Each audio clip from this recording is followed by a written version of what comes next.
பாலஸ்தீனியர்களை உலகளாவிய முறையில் பல உதவி அமைப்புகளும் உதவுகின்றன. ஐக்கிய நாடுகள் உதவுகின்றன. அமெரிக்க உதவி உள்ளது. மற்ற பல நாடுகளின் உதவி உள்ளது. இப்படி வந்தவர்கள் அனைவரும் அடிப்படையில் பயங்கரவாதிகளாக இருந்தனர். இவர்கள் அங்கு உதவி பணி டாக்டர்கள் உட்பட, அதாவது யூகேயில் இருந்து வந்த பல டாக்டர்கள் பல கட்டுரைகள் எழுதினர். இவர்கள் அனைவரும் அடிப்படையில் இந்த ஹமாஸின் ஆதரவாளர்களாக இருந்தனர்.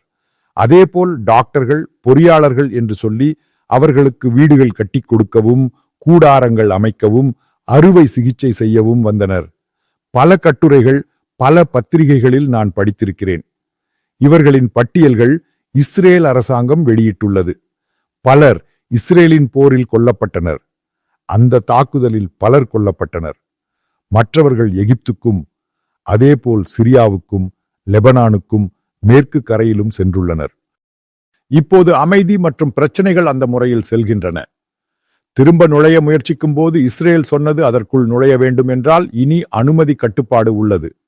அனுமதி பெற்ற பிறகு உங்களின் முழு வரலாற்றையும் பார்ப்பார்கள். உங்களுக்கு எந்த வகையிலும் ஹமாஸுடன் அல்லது பாலஸ்தீனுடன் தொடர்பு இருப்பது தெரிந்தால் உங்களுக்கு அனுமதி வழங்க மாட்டார்கள்.